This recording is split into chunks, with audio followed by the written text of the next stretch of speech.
If you feel like your intuition is on the fritz, there's more dust on your altar than tools, and you aren't excited about your magical practices, you could be experiencing magical and spiritual burnout.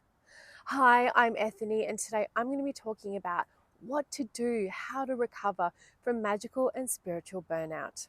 If you're looking for a place to learn all about your magical practices, modern witchcraft, and tarot, make sure you subscribe and turn on notifications. All right, let's jump in. The first thing I want you to do when you experience this burnout, this feeling of not being connected to your spirituality or being tired and just feeling like everything is work and not enjoyable, is to give yourself a break. You are human. Give yourself some grace. It is okay to take a break. Release the expectation that you have to do everything all the time. Yes, you probably can do all the magical spells and keep up with every sabbat and espet, but you know what? That's going to burn you out if you put that expectation on yourself. You have to be your best advocate. While this advice is good for people who are individuals, remember this can really relate to any part of your life, especially those running a spiritual business and trying to have a spiritual practice on top of it. Take it from me, as someone who's been running their spiritual business for nearly 10 years, it can be a lot to juggle both. So sometimes you just need a bit of rest. If you run a spiritual business, it can feel very scary to say no, to tell your email list you're going on a break, and to close that income for a little bit of time. But know that you are doing yourself a better service and you can really help your client base much better after you've had a rest. So put on that out of office and give yourself a break. The next very important thing to do is to unplug from social media. I know, gasp horror, you might miss something, but it is really important to put down that spiraling comparison zones that are social media sites. Everything can wait, and comparison is such a thief of joy. You do not have to keep up with the witchy Joneses. You do not have to be posting things of, oh, look at my witchy aesthetic. Please give yourself a break from social media. If it is something that you really like you want to watch something on YouTube, you can do that. But as long as it doesn't give you increased anxiety or make you feel like you should be doing more. The next thing I recommend is one of my favorites. It's called a PJ day or a reset day. What I do is I stay in my pajamas all day. I try to stay in my bedroom and mostly in my bed, doing activities that require very little effort. I might listen to a podcast or read a book or play some video games, but I do not try to do anything physically, emotionally, or mentally too exhausting. Reset days are really important for empaths, and while you may feel like you can't really do it for a whole day, trust me, having a nap, staying in your PJs, and sipping chamomile tea in bed, there is nothing better. My next tip is to pick up a hobby that you have left in the dust for a while. Crack out your watercolor paints, finish that crochet project, make your scrapbooks, make some jewelry, whatever you do that is a hobby that you have left behind. Maybe you go hiking and try to find interesting natural shells on a beach, or maybe you like to go geocaching. Whatever it is, make some time for the things that fill your cup. This next tip is another personal favorite of mine. Do not make any plans. Yes, I know I just said what an introvert's very best dream and fantasy is.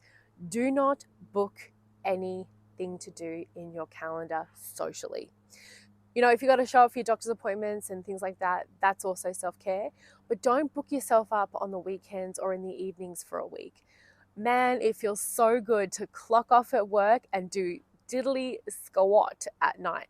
Obviously, you're going to have your responsibilities, children, dogs, partners, but don't go out every night for a little while, and keep your weekends free.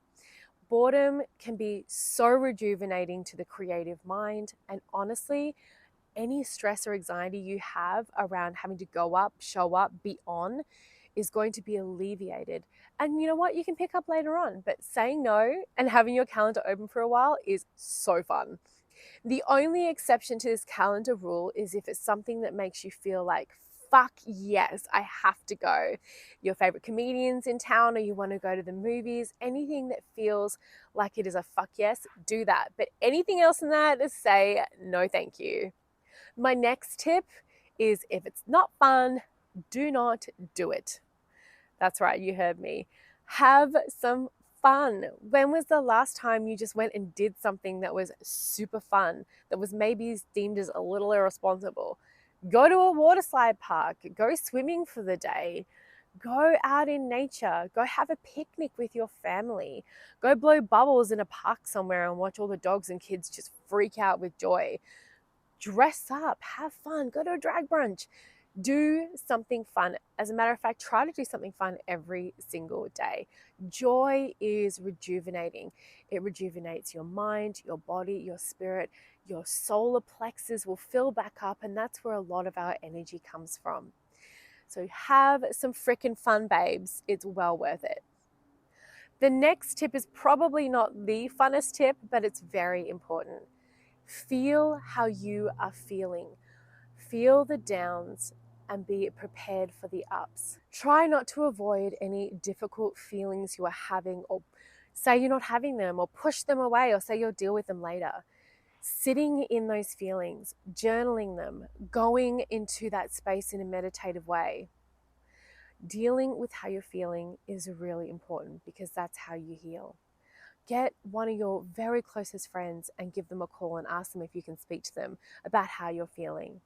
However you process those deep and probably unwelcome and probably a little sad feelings is completely personal, but you must give yourself space and time and a safe way to allow yourself to process them.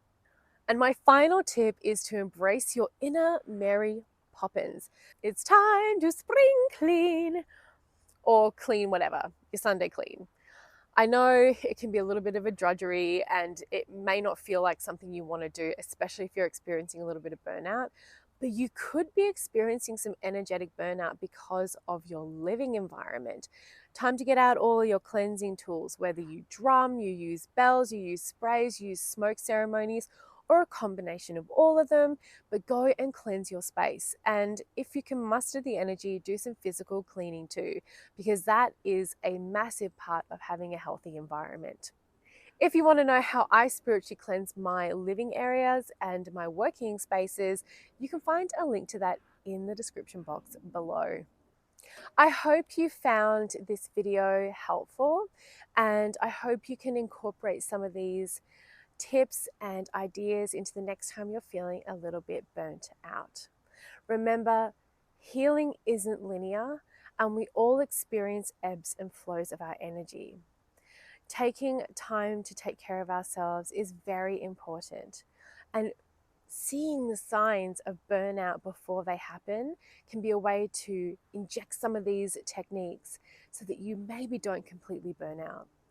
If you need professional help, and I am a massive advocate for professional and spiritual help, go seek it. There is courage in being vulnerable and letting somebody help you, especially on your healing journey. Even as modern magical practitioners, we don't always have the tools we need to help ourselves get unblocked or to heal.